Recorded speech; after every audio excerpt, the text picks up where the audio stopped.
Before you go, do you mind? Do you think you have a few minutes to stick around and talk Getter? Yeah, absolutely, Cool, cool. absolutely. So I was not online during the Fourth of July weekend. I have two young children, so I was spending a holiday weekend doing Fourth of July centric events with them. Doing it up. And so when I saw what was going on, and later on, a couple days later, for my work at Mashable, I heavily sourced you on what you discovered in my piece for it when on July 4th. So basically, can you explain to my audience what Getter is? Because I actually don't think I've mentioned it yet on this show. What is Getter? Yeah, so it's this up and coming right wing social media platform that was, started by Jason Miller, who is a former Trump spokesperson, former ally of Trump campaign, etc. So Jason Miller went off and kind of with the help of Steve Bannon and this fugitive Chinese billionaire created this Getter site, which used to be kind of this other site, this site that this Chinese fugitive billionaire kind of like started way back and it kind of turned into GETTR. But long story short, it's kind of a new version of Parler, if you will, except it has a lot more problems, right? And it's just, the on July 4th, I believe it was the morning that this platform was first hacked. That And was also hack that was also I know it leaked a few days earlier and people were setting up accounts a few days earlier, but that was actually the official launch date as well. Yes, no, absolutely. It was like July 4th, the morning, and I logged on and saw that there were some accounts defaced, and then I went to this Twitter account, which was claiming to take responsibility for it, and was able to piece together this thing, the whole thing, and basically this hacker from I think it's like Iraq or something. This hacker basically got in there and did some changing of the usernames of like Mike Pompeo's account, Jason Miller's account, Matt Schlapp's account, some other like top profile. Yeah. Oh wow. Here we go. There we go. So let's see what was changed here. So we have there's Jason Miller's Getter profile, and what we have here is his. This is from the morning of July 4th when it was hacked, and it changed to at Jubba Baghdad was here. This is his user his not his username, his profile name. At Yes. Jubba Baghdad was here. Follow me in Twitter. Smiley face, and we got Mike Pompeo's account. We got Marjorie Taylor Greene's account. We got CPAC founder Matt Schlapp's account as well. Oh, his says at Jubba Baghdad was here. Smiley face. Free Palestine. Oh, nice to see. Nice to see Matt Schlapp getting Nice on to see board that. the Free Palestine train. Good for him. Yes. Yeah. So this was the morning. I think it was hacked around like 8 to 10. Long story short, Getter ended up getting control of this hack and kind of fixing it. But the hacker I spoke with that who carried out this hack at least says that the site, even to this very day, checked in with them maybe 2 days ago, they have some serious like server bugs and some issues. And the site is just a complete mess. First, it was like grifting off of Twitter. So it was like taking people's Twitter followers and like pulling them in and matching them with their GETTR follower account. Now the site is overrun with Sonic the Hedgehog, like furry porn.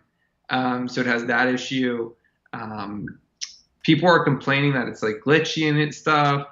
So it's just kind of another one. Like, look, we had Parler, we had Gab, we had Frank's speech, which never got off the ground. We had like all these right wing social media sites that just fail, right? So Right. Right. Now, what's interesting is you mentioned how the site was originally something else. Um, I feel like this is. I mean, I know Parler was created by a guy who has that ideology, so um, it's not surprising that someone who feels that strongly about the conservative movement would build something like this from the ground up. Same with Gab, obviously, but I feel like what's happened with Getter, where it was something else, and then some, you know, uh, business guy was like, "Oh, there's a real opening here to like appeal to conservatives." I feel like that's going to happen with Rumble as well if it hasn't already, because Rumble is like their new YouTube.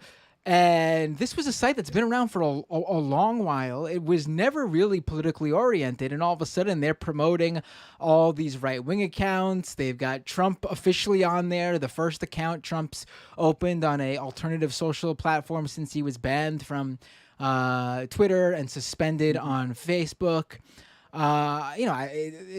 They're certainly opening their welcoming these guys with open arms because they see an opening here to make some money, it seems.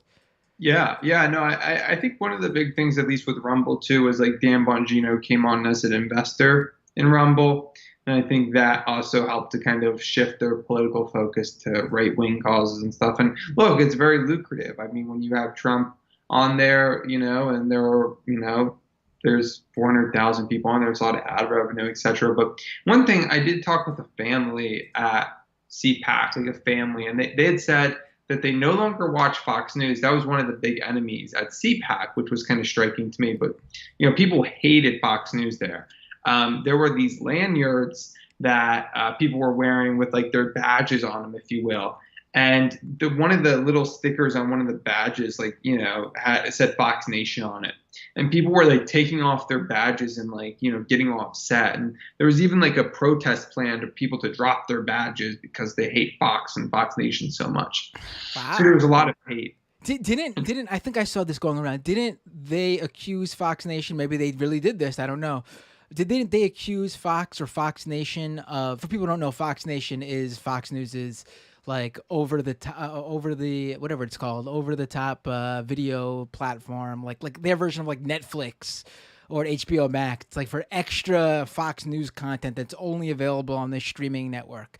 Yeah, that's right. There's extra Fox News content that isn't available on the Fox News channel. Right. That they claim that Fox cut when someone was talking, and I think it was one of those former local news reporters who was formerly on like a Fox affiliate who went rogue on air for a Project Veritas hit. Yeah. I mean, surprising that they would do that. I can't believe Fox wouldn't promote one of their former local news reporters on one of their affiliate stations who live on air went against the company and tried to expose them. A real shocker there. Mm-hmm. Yeah, this is the work of notorious journalist James O'Keefe's group, Project Veritas, who basically, kind of had this lady, this whistleblower who was a weather person of sorts at a local Fox affiliate, and she claims that she was being kind of censored, her political views or what have you, and she couldn't talk about certain things and all this stuff, and Fox, basically, probably it's some low-level person who cares type of thing. But of course, James O'Keefe from Project Veritas have kind of blown this thing up, and that was kind of the grievance, right? Like, why isn't Fox addressing this really serious local issue? So Fox, their own supporters were kind of eating themselves. It's kind of like an eat your own situation where they're dealing with problems from within. So it's kind of funny to see that turn on one another. Right. I will say, getting back to GETTR for a second, I will say this. Yeah. I appreciate that they I don't know if they did this for you as well, but apparently, being that so much of their content is from Twitter, they reserved all the verified accounts on Twitter on their own platform. So when I went to set up a GETTR account, because I'm on Parler, I'm on Gab, you gotta be. Sure. Rumble as well. I went to set up my account and it said it was already reserved. I was like, thank you. But one problem, when I went to, it says if you are this user on Twitter, you can claim this account by just logging in and connecting your Twitter account. When I attempted to do that, it didn't work. So I can't get on GETTR. I'm accidentally, because obviously, as we know from that hacker, it's such a well-oiled machine. Mm-hmm. That they're not letting people who they've reserved accounts for grab that reserved account. Of course. No, this was GETTR. I mean, it's such a mess. I mean, since I think some of your reporting, which was great, and others, like they've also started to ban some accounts. Like they started banning some accounts, like some leftist troll accounts that were like posting, furry porn from Sonic and things of that nature. So like their whole like free speech warrior thing is like quickly disintegrating, all due to these, trolly leftists, which is kind of funny. Oh, Zach, free speech for everyone but the furries, of course, and the leftists too, clearly.